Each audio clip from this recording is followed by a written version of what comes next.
Hello, and welcome to the Sam Dever Podcast, episode 45. In this episode, I speak with entrepreneur Jim Nico. Now, I got to say right out the bat, if it wasn't for this man, Jim Nico, there would not even be a Sam Dever Podcast. I worked with Jim almost a decade ago over in Las Vegas on one of his projects, which was the Social Network Show, which exposed me to interviewing, media, learning how to film interviews. It all started with him there, and it was a true treat to reconnect with Jim on this podcast. It was a wonderful conversation. He's highly intelligent, super entertaining, and I had a blast. And honestly, I can't wait to have him on again because it was such a great conversation.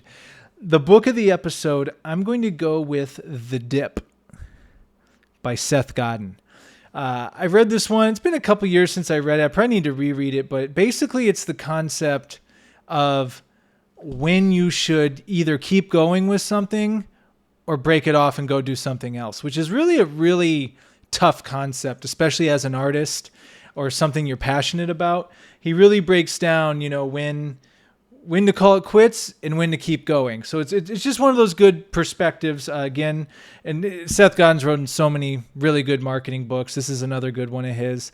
It's called The Dip, and it's by Seth Godin.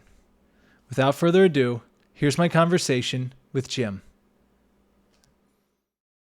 Oh my. Okay. Here we Jim go. Nico, welcome Yep. to the Sam Dever Podcast. Thanks, man. It's been years, here we are. I told a couple people on the phone because it really started to sink in that you and I were doing this. And I told them, I just started thinking about it. I go, if it wasn't for Jim, I wouldn't be doing any of this. Okay. I never would have been on this media journey that I've been on over the almost decade now. That all started with you. Thanks, man. So, well, that's interesting. Yeah. Yeah. I mean, those were such amazing days. I mean, there was so much sparkle in them because here we were, like UNLV, and it was fun, man, and it was really meaningful those days. But I'm so glad to hear that about you because I just think you're amazing at it, and I want to help if I can. If we move on and we don't tick each other off too bad during the. I like to try to get you out more. I mean, I like to promote others. I don't like promoting me. So, Yeah, no, and that's always one thing I learned from you and picked up from you early on. You were all about promoting other people. And you were, really to take everyone back, you are the founder of the Social Network Show. Yeah. Like you were doing something no one else was doing at that time, and bringing on guests, doing that show at UNLV, it really was ahead of its time. It really was, especially when you see what everyone's doing now. It's like, well, Jim was doing this almost a decade ago. I know, man. I know. And I think the irony is, I think it's still the content wise. I think it's still ahead of its time. I mean, the one, if I may just take off on that for a second. I mean, people could say, well, why? What? Well, I think one of the reasons was that we weren't afraid to look social networking and social media in the eye, so to speak.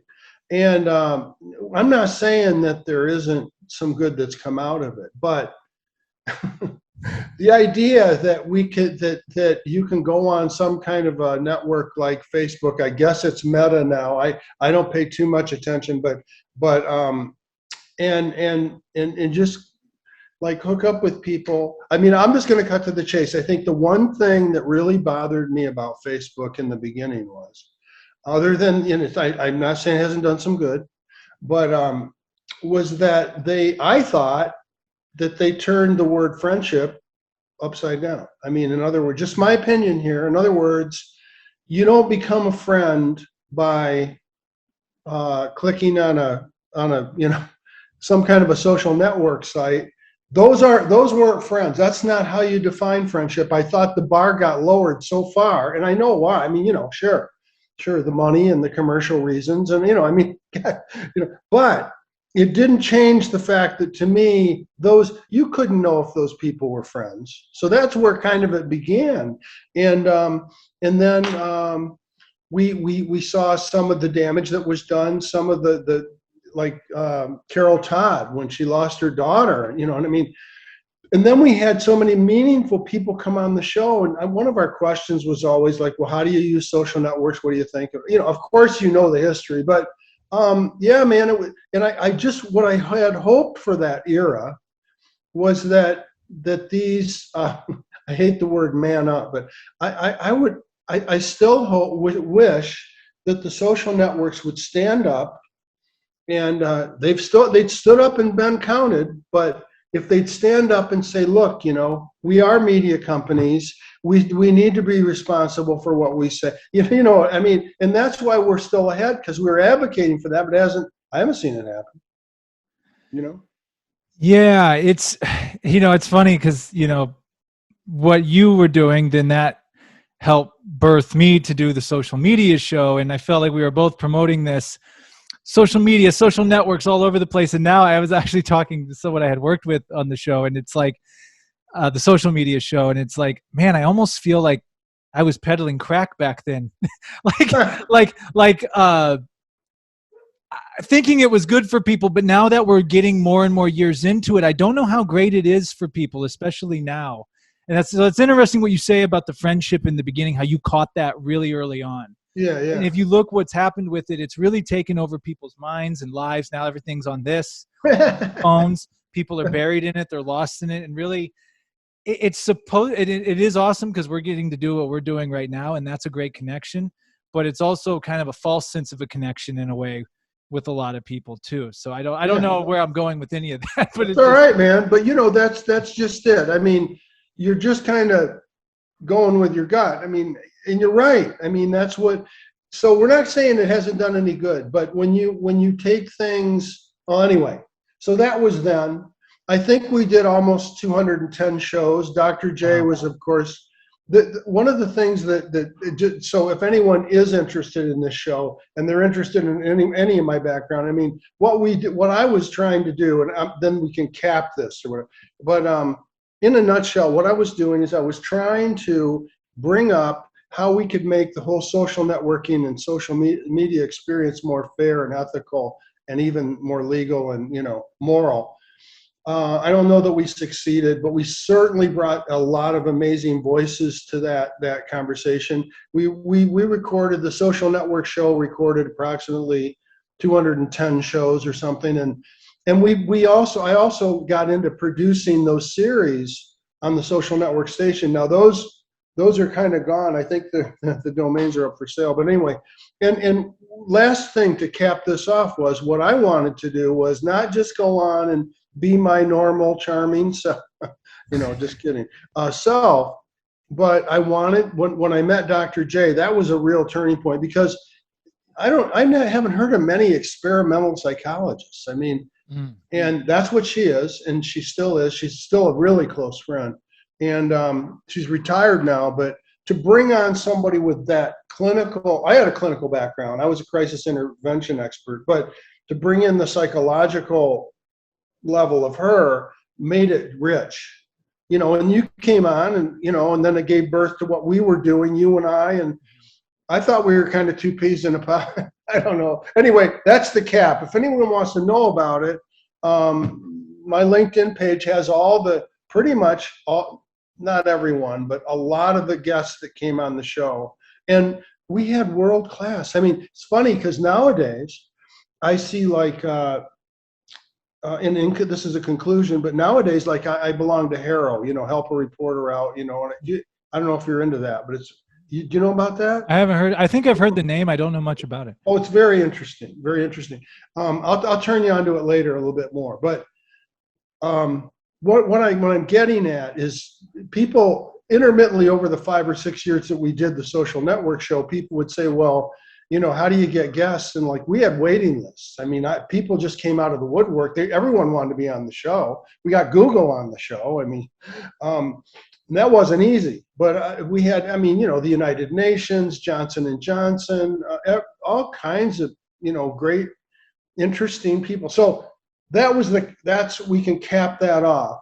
We stopped that, I don't know, 5 or 6 years ago, we stopped producing and doing the show, but anyone's interested, I think the one place that they might really like to see it, if anyone's getting into podcasting, in addition to listening to your show, they might go to my LinkedIn page and look at the guests we have, and so that's that, Yeah, I'll for sure put your links in the description of this episode so people can click and go check it out. Another thing I'll add, to that experience, at least from my standpoint, I mean, especially now that I look back at it, man, I got to be in the room with some amazing individuals for some incredible conversations. Oh yeah, yeah. And I think I was 26 at the time, something like that. Yeah. 25 even. You were lit. Yeah, you were on the move, man. But great times. I mean, and I still think, and not just me, I think we were ahead of our time.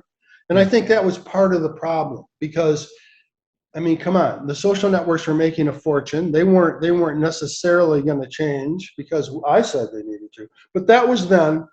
So that, again, people, if they look at my LinkedIn profile, they can see all the guests, and we did different. I produced different series, as you know, on the social network station. So it was a blast. But I think it was more meaningful than a blast, So.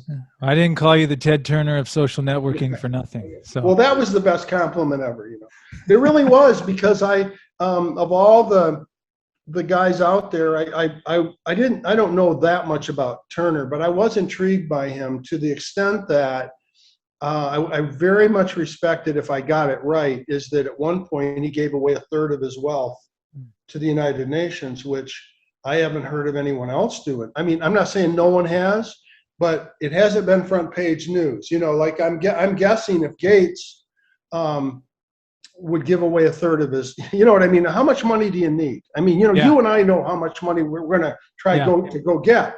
But at one point, I got to tell you, in the middle of that whole social networking and social media jaunt that we did, I did something that I didn't tell a lot of people about. I bought a domain that said, this was the exact domain, I think it was classic, greedismorethanyounneed.com. That's what it was.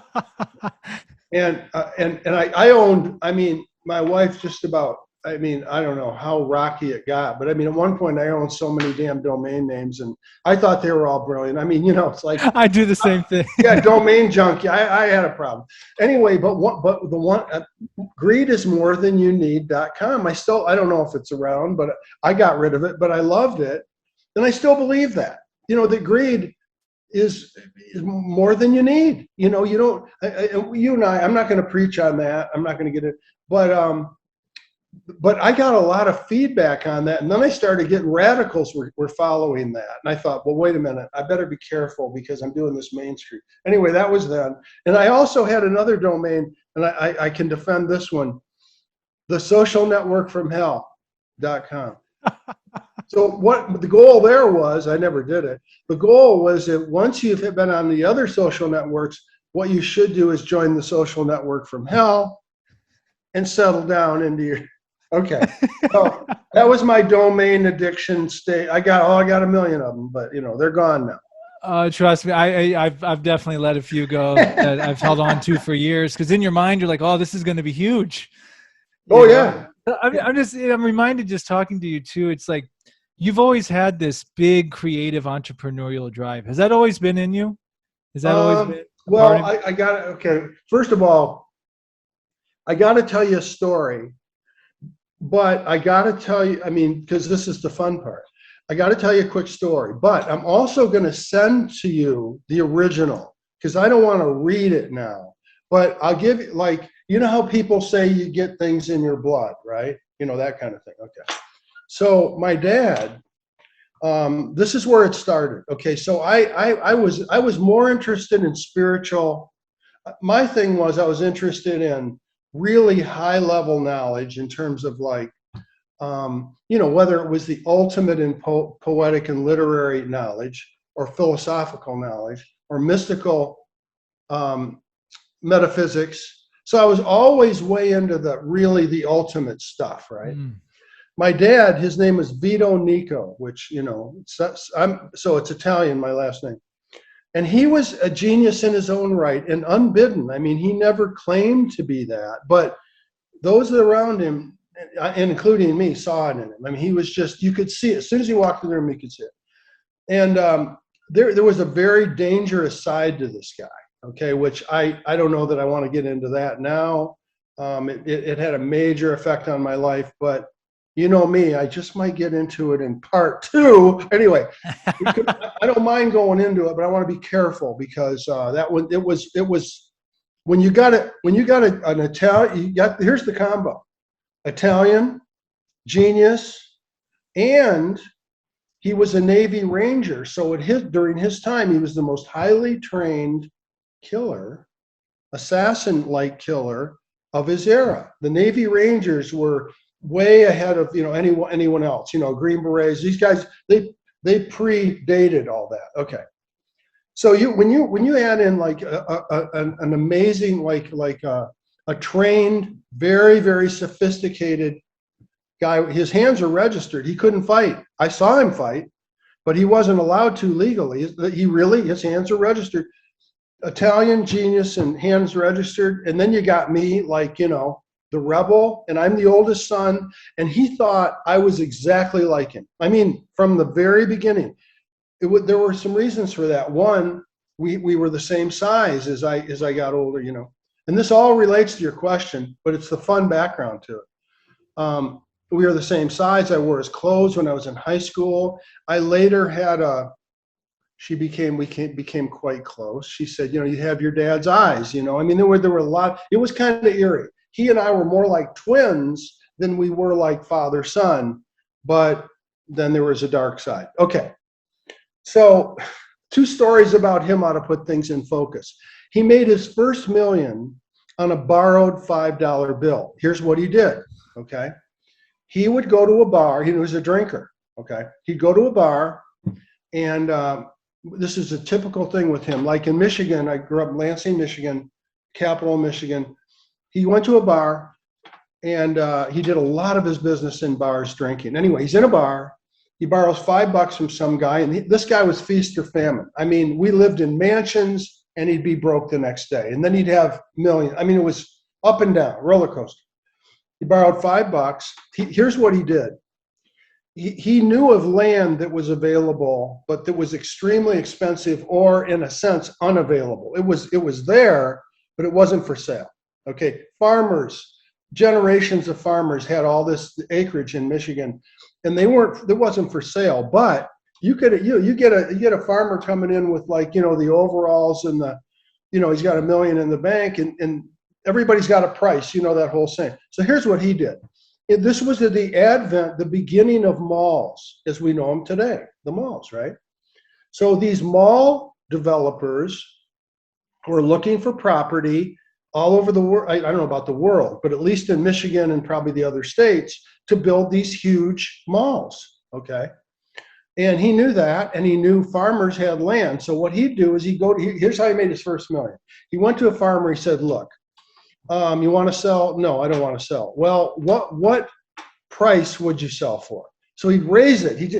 He just raised it and raised it until the guy said, man, you'll never get that amount for my farm. But my dad said, well, but if I do, I get anything over that. So, if a parcel might have been for like 5 million, if he gets $1 million over that, 6 million, so he was dealing with options is what he was doing. He bought the option from the farmer to sell his land. You didn't need a real estate license to do this back then. I don't know about now. He'd buy the option on the back of a napkin usually, or a placemat, whatever. He'd pen it out with a cross pen, and he'd get an option to sell the land, and he'd take whatever he could sell it over and above. So that's how he made his first on a borrowed $5 bill. He bought it for 5 million, sold it for 6. Boom, he's a millionaire. And it's okay, but this is another story, and this is the last one. This is the one I'm going to send you. I didn't even know this one.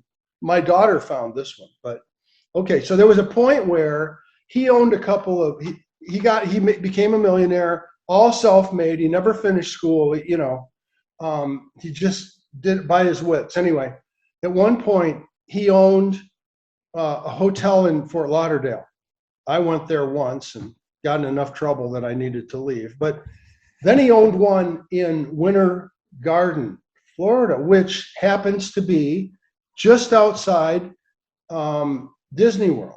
Okay, so he had the this is a good one. He bought the Ramada Inn, which was the very closest one to Disney World before Disney World opened. Oh. So here's what happened.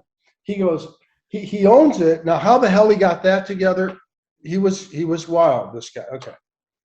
I don't know how he did it, but he owned it. Okay. But he couldn't rent the rooms because Disney World hadn't opened. Okay. So he researched somehow and found this Wall Street financier. What does he do? He hijacks his plane. This financier is on vacation somewhere in the world, and he's coming back to Tampa on a private jet or whatever. And my dad, I don't know how he did it, probably bribed the pilot or something, whatever. He rerouted the plane to Orlando, and without the guy's knowledge, So, I mean, that's what he did, okay? But he was charming enough and he was brilliant enough to where, so the story, and I'll get you the literal one because there's some good detail. But anyway, the story, it was in a Florida newspaper. My daughter found it and I was amazed. Just like him, typical. But anyway, so the guy, it starts the last piece of the story. The guy's getting off the plane with his wife, and he had no idea why they're in frickin' Orlando, right? Never met my dad, didn't know what was going on. But he said, man, but the orange blossoms were great. I'd never smelled those. So, and this guy's filthy rich. Okay. And so my dad finally, Vito, whatever, he forgave, this guy forgave him for commandeering the plane and lent him like $4 to $5 million to keep afloat until the Disney World opened. So that's in my blood, right? I always liked the big deals, and yet I hated business in a way because it clashed with the greed is more than my ethics and my spiritual goals and aspirations have always been just above my, shall we say, enjoying the beauty of the opposite sex, and then above that was the metaphysics and the philosophy. So they were always competing with me. I had the entrepreneurial stuff in my blood, and I had a knack for it like my dad, but it was always at odds with my spiritual development. So was dating. I went into a monastery when I was 17 to try to study to be a priest. It was an experiment. I shocked everybody, but I said, I'm not, this isn't a done deal. I'm just going in to see if I'm into it, So that's where it all began. But then I got into music. Once I heard Jethro Tull play, I was into Dylan and a lot of rock stuff, but when I heard Jethro Tull play, I just fell in love with the flute, the way the guy played the flute. I saw him live. It was a concert called Goose Lake in Michigan. And I had taught myself, when I was in the monastery, I recorded, at 17 years old, I recorded, there were some wild people in the monastery. How am I doing? Am I doing pretty good? I'm up on it. It's incredible. Okay. Tangents. This is beyond anything I ever thought it could be. Keep talking. We're just getting warmed up. Okay. Oh, this is great. I got to tell you a little bit. Okay. So imagine this now. Okay. My mom said, I am married and I've been married about 30 years, so I don't want to piss her off. She's not here, so I can't really tick her off now. And she probably won't listen to the show because she could, no, she won't listen because she saw us, you and I, together before. We were the guys. We were doing our guy thing. They're not. You and me. But okay, so I go into this freaking monastery. Well, one more thing, just to spice up everything. My dad, he was also he did let me know this. He was the checker champion of the 5th Fleet in the Navy. So that analytical genius, that mathematical analytical genius that he had was very prevalent. How the hell do you become a freaking checker champion of the 5th Fleet? You got to be Fuck. Side note, it sounds like your dad needs a movie made on him. Yeah, I know. Okay. So here's what happened. So I'm dating the most beautiful women in my hometown schools. That was another thing I was into. I love beauty. I love physical beauty. And so that clashed with my spiritual aspirations. But here's one more little piece. Saves you from asking questions because this is more fun anyway. So, but cut me off, man. If I get out too far, just cut me off. But anyway, No, this podcast is all about going deep and far. This is great. This is, you can't make this shit up. So no, this is gold. Okay, at one point, my dad had a friend. He introduced us to a guy named Father Bill. He was a regular parish priest, diocesan priest in Lansing, Michigan. And his name was Father Bill McKeown. Okay. Father Bill had some of the most amazing eyes I've ever seen. They glistened with a certain brilliance that I rarely see. Okay. I've seen it maybe once or twice in my lifetime. And my dad said, he's the only guy I know that's smarter than me. So that gives you some idea of Father Bill. I think he was the guy that actually was the interpreter when the Japanese surrendered. He was the guy there, like he spoke like 10 or 12, I don't know, 7, 12 languages, something. Georgetown valedictorian, brilliant guy. And what he did, the reason I went into try to be a priest was him, because what he did is he worked with the poor, but he had the Catholic Church subsidize what he was doing. That was his thing. And I thought, well, I want to work with the poor. And so I'll go and I'll try to do the same thing. Well, I didn't last in the priesthood. I lasted a couple of years, got in a lot of, not legal trouble, but let's just say collegiate trouble. But I recorded a song in there. I did Misty by Errol Garner, the old song. And I did Lonely by John Sebastian. And here's what I mean. You don't think you're going to get recording engineering experts in the monastery, but there they were, these two guys. And I played piano a little bit and harmonica. Once they heard me play the harmonica, they said, well, we want to record you. Just happened to be a recording studio at St. Meinrad in the monastery, one of the oldest in the country. I mean, all this weird kind of stuff like that was going on. So when I got out of there, I got into music. I taught myself the flute, sax, piano. My goal was to play Locomotive Breath as good as Ian Anderson did. And I guess I pulled it off. But the band was I was in my 20s, about your age when we met, but I took that flute seriously and sax and stuff. But the band was too drunk, too stoned. It was a bunch of my brothers and, a guy from the seminary. And we actually made it. We got offered a deal in, this guy came to one. We never performed. We only performed in public a couple of times. We just wrote music. We had like kind of a little farmhouse, which we all we wrote music, we played music, but we didn't go out. And then we went out. I went out and I played Locomotive Breath. He heard that. He said, I can offer you a deal in New York, and it was going to be like something like $1,400 or $1,600 a week. Now, again, this is going back decades, but your age, we're in Florida now. My dad's multimillionaire. Between ticking him off, that was always a trip. And there's more to that I'll tell you privately. But anyway, we got the band to a point where we got offered a gig to go tour in New York, start there at $1,600 a week, which, back in the early 70, 1970. That was good money. A lot, and expenses all paid. And I told the band, I said, everybody quits drinking. I wasn't drinking that much. I mean, I've had my day, but, and I said, or I'm out of here. I said, I can't do this because these were siblings. I had 3 or 4 brothers in the frickin' band, plus my best friend from the monastery. Anyway, long story short, they didn't sober up and I left. I had a great flute. I had a great sax, and I just left and moved back to Michigan. Anyway, that was that. Then I got into clinical. Well, I drove a cab for a while, got cab stories. Oh, yeah. You're not going to escape those, Sam. They may not hit the air. I got some classic. I made I'll just wet your whistle for that. I made more money sitting in the cab than I ever made driving. I was the limo driver in the cab.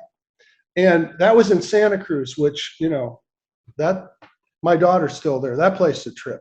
That's a whole series of stories. Then from there, I went into the clinical world, and I never had a degree. I kind of like skipped that because I was always studying. I always knew more than. I don't mean this in an arrogant way, but I worked at it. I studied psychology and metaphysics and all that. So I did have a working knowledge beyond the bachelor's level had I, gotten that. And so I talked myself into a counseling position without a degree, which was no easy feat. But by the time the guy realized I didn't have the degree, it was too late. I was already hired, and did a clinical thing for a lot of years, and then I got into the entrepreneurial thing, and I started businesses. So that's my whole life story. But the stories of that's that. Oh, we could do a whole podcast on each one of those segments that you just. Oh, they're fun. Okay, all right, kids, you begged me. I'll tell you one more story, but man, this is good. You're gonna like this. So now I make history here because I'm gonna say something that no one has ever said, and probably and I'll be challenged on it. But anyway, me, I'm as radical as they come, and I've got some surprises for you personally. In over the years, things that I've studied, I caught on one of your shows with that one girl who she's very charming. Kalila. Yeah, I liked her. I think you may have met her because she. Yeah, I probably did. Yeah. Her and I are great friends, and she's been on. She's pretty classy. She's amazing. Okay, Brilliant so author. I'm listening to that show, and I'm again. We're going to call this the tangent. Off on the tangents with me. That's a good title, anyway. Okay, yeah, this you'll probably appreciate. So, I'm at Saint Meinrad. I'm digressing, but this one just a story for our faithful fans. We're here to entertain, as you know. So I'm trying to entertain them anyway. So I'm 17. I'm at Saint Meinrad Monastery in southern Indiana. It's one of the oldest monasteries in the country. I think it was 1860, so it has an old feel to it. Some modernness, but anyway.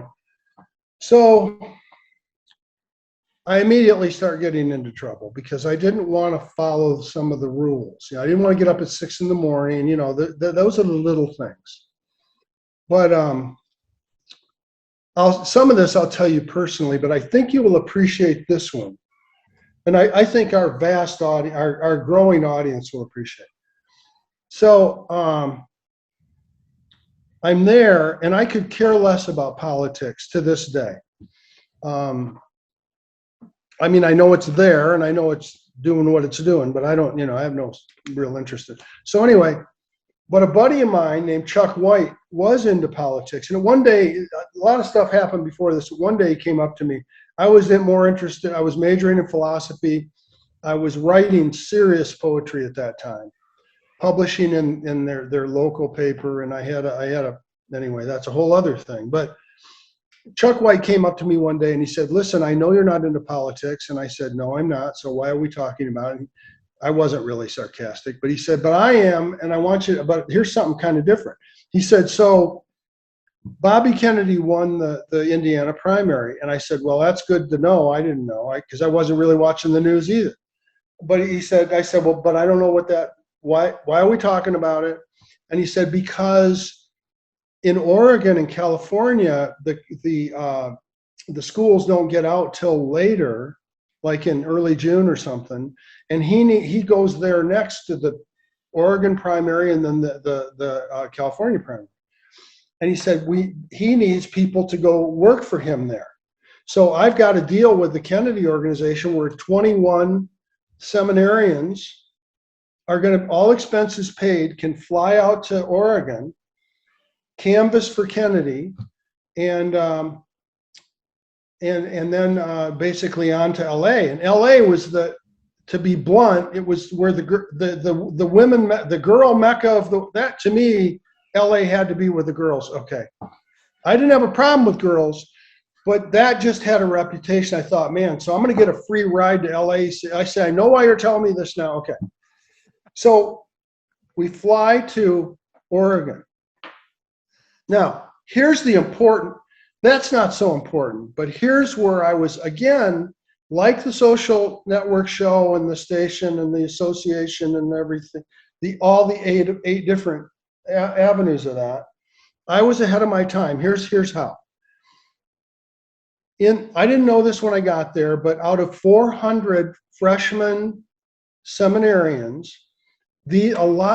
almost like the majority of these guys had never dated, never drank, never smoked any weed. Okay.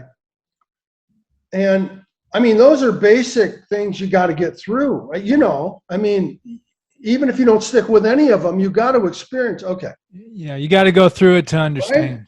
Right? Okay. So I saw ahead, literally in my mind's eye. I envisioned. I thought, wait a minute.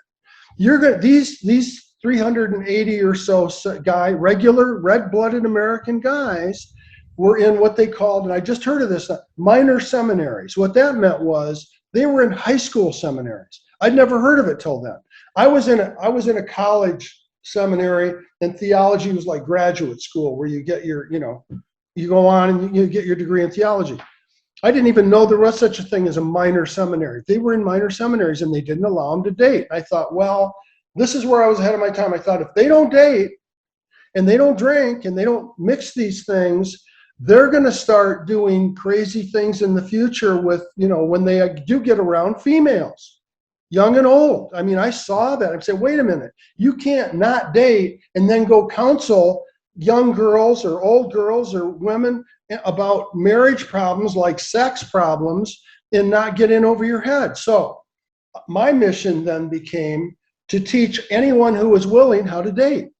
So this created some funny stuff. So there was a guy named, I'll just call him Bob, because I don't know, I don't want to get sued. But anyway, Bob and Joe. Now, I was a freshman. They were both juniors at St. Meinrad College, right? And Bob, I had this other kind of an odd talent. Now, no offense to you, no offense. I kind of hate rap music. I'm not saying every single one, but 99% I kind of hate it. But not to be hypocritical, I was the first rapper. Here's what I mean. I mentioned being able to write poetry. Well, I was very, very seriously into that. And I had an ability to rhyme on the move. Okay, so when I drank, I could be talking to you like right now, and I could rhyme I could start even now. I don't want to do it, but I could rhyme everything I say for the next 30 minutes. And it, easily, like sort of in a rap sense, right? Well, Bob, we'll call him Bob, was fascinated by that. But what he was more fascinated with is I was tutoring him in how to date. So we would go out, we'd drink. This is all in a freaking monastery. We go out, we go to a drive-in. In those days, you'd order hot dogs and root beers, and I'd say, okay, Bob, here's what you do. Ask her out. Ask the waitress out. We picked the prettiest one, and he'd strike out. He didn't know the first thing about it. And I'd say, okay, so now try it this way. So I would tell him what to say.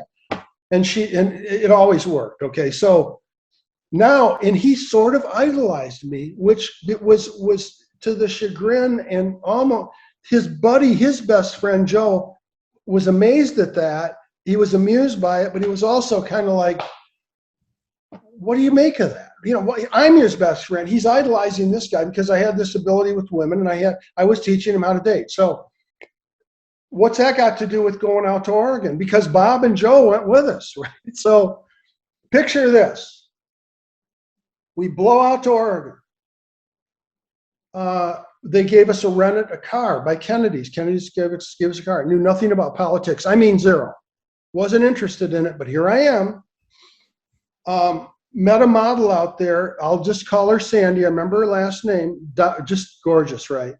So she's kind of with me the whole time, the seminarian, me. I wasn't doing real well on the celibacy. You're beginning to see. Okay. So she's with me the whole time. And then there's Bob and John. Now, John who later became the lead. You see, there's a whole pattern to this. John actually became the lead guitar player when I was doing the talk, all that. Later, John gave up. Get this guy was brilliant. He gave up a full ride to Purdue for aeronautical engineering and basketball. So John was really smart, right? And we were the whole first semester why am I telling this publicly? This is fucking crazy. Anyway, keep going. Okay, so get this. So John and I were like the whole first semester at St. Meinrad. John hated me. He thought I was the most arrogant, egotistical guy he'd ever met, right? I wasn't arrogant, I was confident. Okay. And a lot of times I had reasons for being confident. But a lot of times people, it's like grandeur versus grandiosity. People mistake that. Anyway, by the second semester, we can't, just like you and me, we can't be separated. We're buddies. So, I would get money, back him. He'd go win money in poker games. This is in the seminary. This is not out on the, he'd get it. We go to Louisville, go to dances. It was kind of wild, right? Celibacy wasn't happening very well. So now we're in Oregon. Now you got to picture it. We're in a car. Sandy's cuddling next to me. She just cuddled a lot. I loved it. So she's next to me. And of course that made Bob even more looking at me like, how'd he get her? She's not making any problems. Gorgeous model, cuddling. I didn't say much. So that even made it more fascinating in Bob's eye. Joe's laughing most of the time at this whole thing. And so I canvassed for Bobby Kennedy one day and said, this is for the birds. I'm not going to go door to door and try to get this guy elected. What the hell? I got better things to do. I have to get dates for 21 seminarians. How did I do that, Sam? You might suspect. Telephone operators. So I got on, instead of going out and canvassing for Kennedy, I spent the whole day getting blind dates for seminarians so we can avoid the child molestation future, and I'm like decades ahead of it. I'm trying to stem off the sexual abuse thing that Spotlight did with the Boston Globe in advance. I'm doing my part, Sam. I'm doing my part. And I'm succeeding. I've got 21 guys' dates every night. That's what I'm not working for Bobby. He's funding the whole operation, but I'm not doing any okay.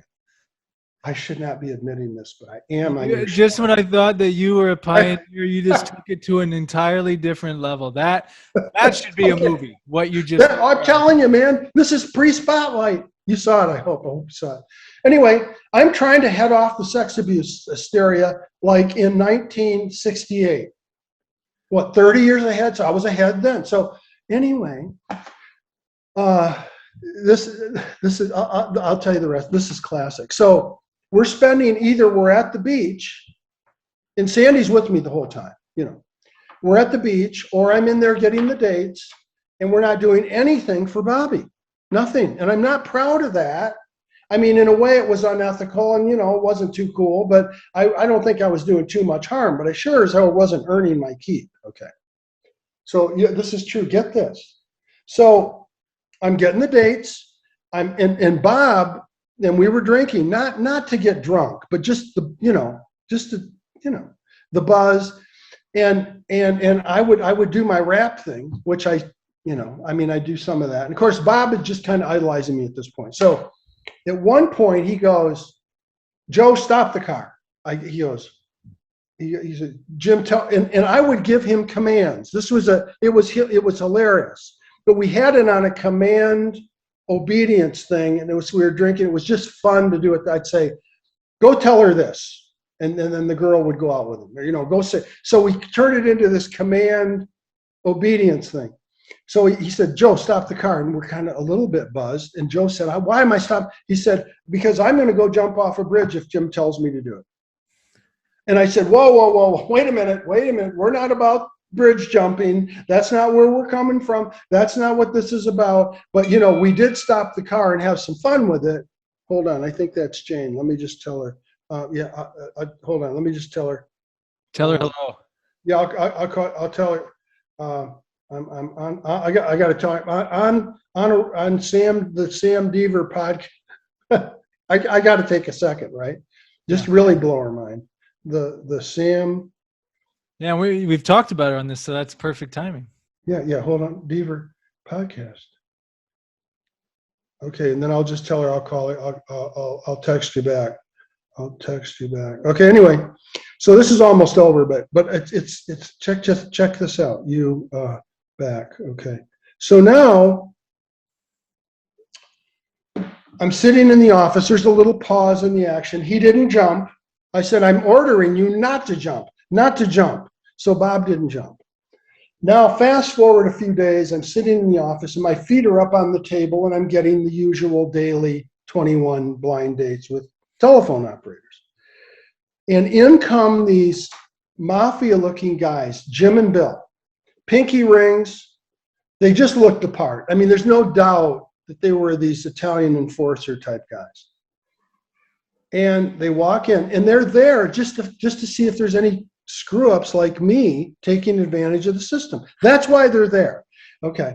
And they walk in and they go, and you know, my feet are up on the desk. I'm on the phone. I should be out there canvassing for Kennedy. I'm not doing any of that, but I'm pretty quick. And I realized right away that I could read what's going on.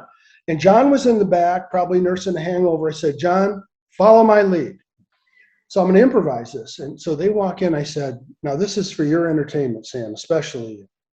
In our vast growing audience. Get this. I went. So I said, who are you guys? Okay, we're the campaign. You don't need to know too much about us, but you know, what are you doing?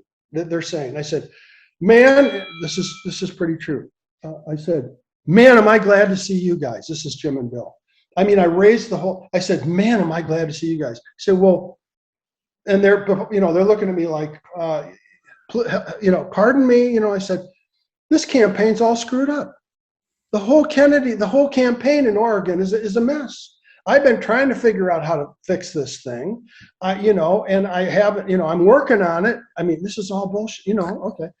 And I said, but here you guys are. I said, am I ever glad to see you? Right. And I said, look, if you guys got a minute, now, of course they got a minute. They're there to find out these guys like me. Of course they got, I said, you got a minute? They said, yeah. I said, can you make a little time? Could we just go out and get a bite to eat or something, go to a bar or something? I got to run these ideas by you. Now, meanwhile, I know now, Sam, this is important. I know nothing about politics, nothing. So now I got to go from 0 to 60 at Ferrari speed and I got to make up shit.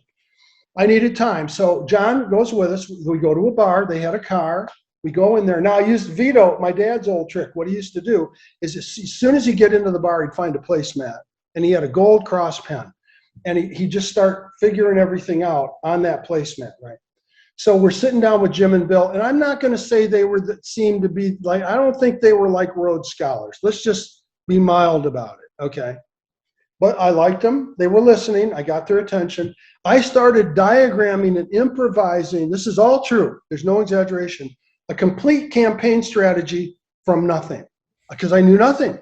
So I came up with, I used whatever social, psychological stuff. And I said, now, what I want you now, of course, they completely forgot about what we were doing. I said, now here's what I want you to do. I fold up the placemat. I gave it to Bill. I think I might have even put it in his suit coat pocket. And I said, listen, man, is there any way you can get this to Bobby Kennedy's campaign manager in LA as soon as possible? And by this time they'd bought it completely. And he said, yeah, like they're working for me at this point, right? And John's just trying to keep a straight face. And so now it gets kind of tragic, but get this. They go to LA. We don't get busted at all. We end up, then the very next thing is we go to LA. I had my dad's $200 corduroy handmade suit coat jacket. It had matching pants, but I'm in LA. A corduroy jacket, hotter than hell, right? That's all I had. We get to LA, and I start the whole getting the dates, top priority. I'm trying to head off the sex abuse scandal like 40 years, in the future. And I get John's dates just because it's easier for me. So I get him a date, I get me a date. Now, okay, now those first dates didn't work out too good. I got John one of the most gorgeous looking women I've ever seen, and and we're in a Volkswagen. Now the girls are. This is just an aside. I shouldn't be saying this, but I am.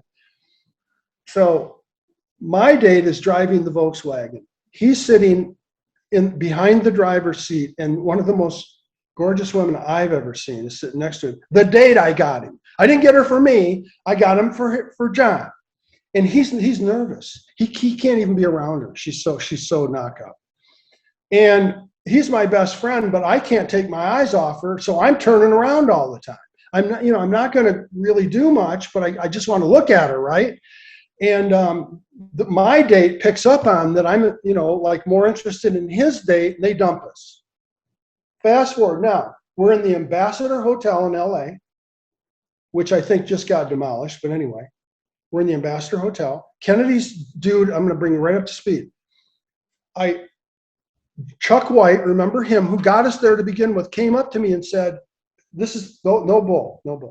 He said, man, I don't know what you did in Oregon. And I thought he was going to say, you've ruined it for all people in the future, right? He said, I don't know what you pulled in Oregon. And I'm waiting for the shoe to, drop. And I said, okay, whatever. He said, but Bobby Kennedy loved your campaign ideas. And I'm going, now I'm not completely shocked because I think I'm pretty sharp. But anyway, I said, really? He said, yeah. He said, not only that, he wants to hire you, me, and John to be advance men after the LA, after he wins here. And he said he's going to fly us to Virginia. He's got a home there. He wants to meet personally with us. I met him that same day, real briefly. He didn't know it was me, I don't think. I just shook his hand and moved on. I just called my parents back in Michigan and said, I'm dropping out of the seminary. I'm going to go work for Kennedy. I got to go. They're not expecting me to make it in the monastery anyway. Everything's going according to schedule. Now I'm going to work for Kennedy. God knows where that would have went. But anyway. So now, fast forward, we're sitting in a bar called The Cave in the Ambassador Hotel. I've gotten 2 more dates, backup dates, plan B dates. And this one girl is arguing with me about politics, which I still know nothing about some guy named Rafferty who's running, and he's conservative, and I'm trying. And she goes to the bathroom and comes out and said, Bobby Kennedy's been shot. And I said, that's not funny. You don't kid about that. I said, how would you know that? She said, well, I went to the bathroom, and it's near the kitchen, and the people in the kitchen are talking about it. He's supposed to come through the kitchen. And they said he's been shot. And I said, you're not kidding. So John and I leave the cave. Now, the main ballroom, we're supposed to be there listening to his speech, but we're not. We're in the cave drinking gin and tonics with our new girlfriends. But now we leave, and we go to the very back of the ballroom, and that's what, we saw it was real. I mean, women were fainting. Men were picking them up. Some of them just above, trying to carry them out. It was pandemonium. And this is the end of it. But there's a really cool ending. I just want to go a little bit longer in this. Get this. So the next thing I remember, I was asleep in the lobby of the Ambassador Hotel with my feet up on the coffee table. And some FBI guy kicked my feet off the table. That's how I woke up. And he said, who are you? And I showed him ID. And he said, well, there's a chartered plane for you and your group leaving. We're going to get you on that plane. I said, with all due respect, man, I just got hired by this guy. Do you mind if we, can we just slow it down a little bit? I want to see if he lives or dies. I mean, this is a life-changing thing. It was sad. It was a lot of stuff. I cried earlier in the night when I realized he'd really been shot.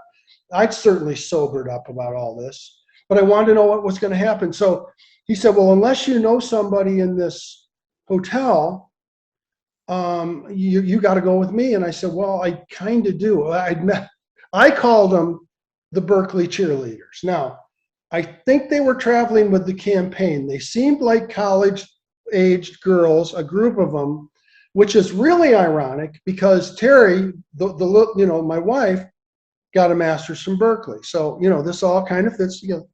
I called them the Berkeley cheerleaders for God knows what reason, but they seem to be like groupies, okay?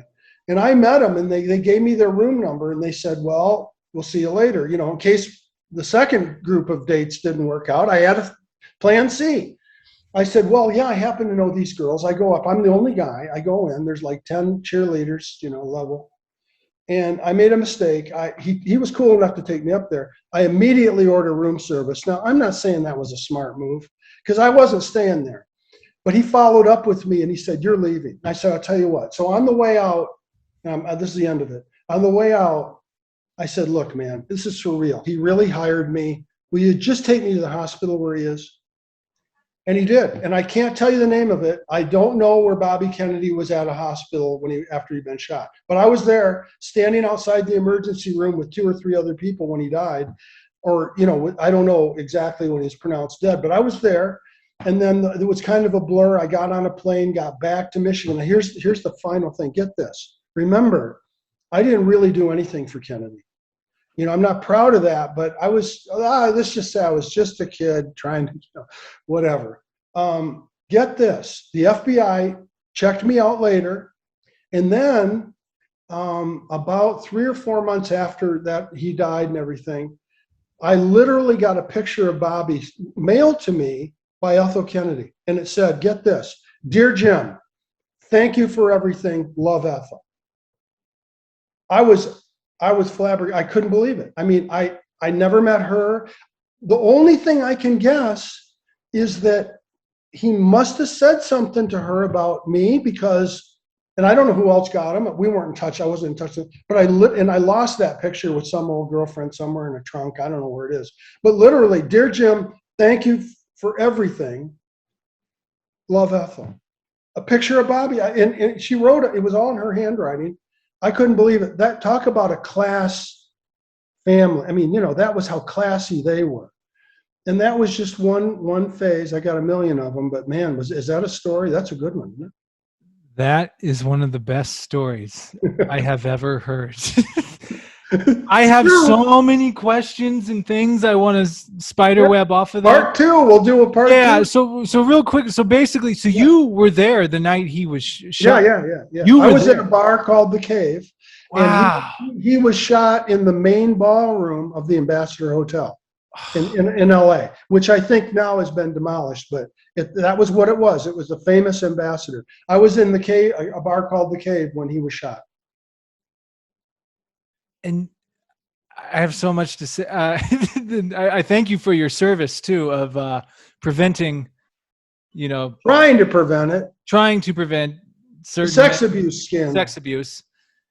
Which these are gonna have to be a lot more. Wow, it's incredible. You weren't expecting. I have so many questions for you after this podcast. We have a lot of conversations ahead of us. Yeah, we do, man. Yeah. And you know, even one more thing. I don't know where we are in this, but anyhow, let me just say this, okay? Let me say one other thing. And this is the very, very, very most transcendent, best level of information I want to share. And if we stop podcasting in 5 minutes or 3 minutes, I want to get this in because I want to build on this. I spent my deepest work wasn't in psychology or music or writing or whatever. From the very beginning, it's been in the spiritual stuff. And when I heard your podcast and that girl was on there, will you pronounce her name for me? Kalila Yasmin. Kalila. And I noticed that you'd mentioned something about studying the spiritual stuff, and she sounded pretty good, and she was insightful about that topic. Then you were sharing books and experiences. That's my most important work, and I want to talk with you about that personally, whatever. Because I mean, I literally spent my life. That's the deeper stuff. And I got some stuff to share with you there. I shared a little bit when we talked on the phone, but I've got some other stuff. And one thing you could do, and this is a plug for it. I don't know if you heard of the Urantia book. It's called the Urantia book? Yeah, it's spelled. You might want to jot this down. It's Urantia book. The Urantia book. Okay. It is the most profound, and I could walk into. I mean, this is how confident I am with this. And I'm not, I could walk into Harvard, Yale, anywhere in the world, I don't care who's there or who's coming or who's been there, and do a dissertation without any preparation on why that book is the most profound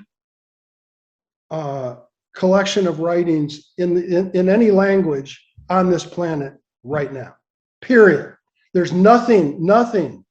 And I'm talking about Einstein, I'm talking about Goethe, I'm talking about Nietzsche, I'm talking about Lao Tse, Buddha, I'm talking about the pre-Socratic philosophers, Heraclitus. I don't care who they are. Name anybody in the world, any of the most brilliant minds in the world. Nothing touches this book and the information in there. Okay, it's spelled Urantia book. It was written in 1935. It was a channeled book, which is very interesting. Okay, but you can look it up. It's sold worldwide, but it's never been advertised. It's always been word of mouth. Okay, that's the foundation for my life's work in the spiritual sense. And I want to tell you more about that later, but I want to mention that to you because if you're really interested well, let me just say one thing about it. There's a lot more behind this, but I'll say this. The third part of the Urantia book is a channeled, I don't like the word channel, but we can't avoid it. You know, it's a revelation, a revealed document of Christ's life is the third part of the book. And it is the most profound. I mean, the whole thing is this level. Starts with God, ends with Christ, and everybody in between. But that third part about Christ's life, I mean, you're talking about parts of years of his life that weren't even included in the Bible. They didn't even mention, they didn't even know about it. I mean, it's way beyond the Bible. And I'm not putting the Bible down. It's just the Bible is here and the Urantia book is here. It's the most profound writing on a spiritual level in existence. So I just wanted to plug that because you and I personally are going to be revisiting that topic because, man, you deserve the best. And I've spent, to give you a feel for it, it's about the only thing I even read, sitting right over there. I got it when I was about 22, and it was so profound. It was odd how I got it. If we got a minute or two, I'll tell you. And we got about 5 minutes, and I'm telling you, you just like my whole book section up here. That's all spiritual books up there that way. God. Oh man, you and I have so much to talk about. Like we have. Yeah. Well, let me tell you. Listen, even the way I got it was mysterious. Get this. This is. I'll do it in under 5 minutes, but this is how mysterious this is. Okay. When I left the monastery, I didn't go into the monastery to be a cut up. I didn't go there to like not do celibacy. I didn't go in there to drink or really like, try to head off the sex abuse scandal. Those were all, or record, I recorded Lonely by John Sebastian and, those were all side things. I went in there to see if I could serve, I wanted to see if I could become a priest and serve like Father Bill did, work with the poor. And so my going in, I didn't know if I could do that. But when I left, I had a very unquenchable yearning for, I knew that they didn't have the answer in terms of Christ. I knew that. I knew Christ was the most profound. I knew that. When I left, I was very, very hardened, but I picked up and kept studying on my own the rest of my life. So during the rock phase, between playing Jethro Tull stuff and whatever, my brother, who's a very bright guy, ran into a high school friend, and I'll wrap this up quick. Friend said, I got this book and I can't comprehend it. It's way beyond me. And my brother Tom said, well, I'll take it. And my brother Tom gave him a guitar in exchange for it. John, the guy from the monastery, read it. His dad read it. Tom, I think, read it, and I had this whole, I would say, metaphysical, mystical experience with God all along. I haven't even gotten into that. But it spooked me because it was, I may have read one or two sentences. I thought, because I now know why, but I ran from the book for probably 5 or 10 years, and it keep coming back. And when my daughter, my daughter's mom was pregnant with her, I got time to read it, and I finished in tears. I was sobbing when I read it. The crucifixion is included, just to give you a little. That one. You won't believe this thing. I mean, you will believe it, but it's the most. Anyway, it's as profound as I said. But anyway, and then get this. So I read the book, and we leave. We're living in Michigan, and we leave. We're broke, whatever. And she said to me, my daughter's mom, I said, you know anywhere warm? I'm working construction. I'm writing, and I'm working. I'm doing all kinds of stuff. But now I got a kid. She said, well, I have an old boyfriend in Santa Cruz. We can stay with him. I said, okay, let's go there. So we drive there. They build a loft for us. These are these great big hunking guys. That one was her ex-boyfriend. And we're living there. They built a loft for us. It was great. So we got this little baby. We're living in the loft. And I finished the book in tears. I thought my whole life is going to change my life completely. But I'm I don't know exactly what to do with it. And she gets me a Valentine's Day gift where she buys me a massage in Santa Cruz, way out in the middle of the woods. Get this, at a monastery, an old converted monastery in the woods in Santa Cruz. And I'm on the table getting a massage from this girl named Christy, which was cool. It was Candace had got me this. And I said, well, what do you do? This is an old monastery? Yeah. I said, what do you do besides do massages? She said, well, we have a Urantia study group there. And so that, all I'm saying is, man, to be continued, but I'm going to tell you right now, you won't believe where this is headed, with not only with you and me, but I've spent, decades with this. Nothing else touches. I don't read anything else. I mean, I don't care what it is, it doesn't matter. Boring compared to this. This is beyond. So to be continued. I don't want to get into much more of it if we do another whatever, but you are in for a treat. If I have to buy it for you, whatever, doesn't matter. You got to get the book. I'm ordering it tonight after I've already pulled it up on my Amazon. Oh man. I mean, it is way beyond anything. And it's a catalyst for what I'm really about later. Okay. Which, before I came into this podcast with you, I didn't know how much of, if any of that I would touch, but my real goal, I do kind of have a mission now, and it has nothing to do with the current business. We didn't even touch that or any of that, but to be continued, man. Jim. Yeah. I don't want us to lose this because we're running out of time, but you're coming on again soon. We're doing this again soon. Okay, there's so much we didn't cover. Quick shout out where people can find you. Oh, nosliphairties.com, and on LinkedIn, let me just tell Jane what's going on. Oh, so, LinkedIn, nosliphairties.com. They can email me at info@nosliphairties. I mean, that's just a product we've got for sale. And we can talk about that sometime if you want or not. But yeah, no, definitely. I wanted to get into that deeply, but I think we've got a nice start here, and we got a nice start. Well, Jim, it's a pleasure. Again, very grateful for you. This is actually just mind blowing. The fact that you just told me about this book on this podcast, where I do a book of the episode, I read tons of books, I'm deep into spirituality, which I need to tell you about my own journey, and the fact that you just told me about this, everything happened. I just confident this is all divine intervention. I think so. Listen, man, truer words have not been at this level. Trust me, you are in for the treat of your life, man. I mean, I stand by that. Yeah. So we'll continue personally, whatever you want to do, man. Let's just continue. Yeah. All right, Jim. Well, thank you so much. Thank you so much for everything, and we're going to talk again soon. Okay, man. Thank you. All right. Take care. Bye. Bye.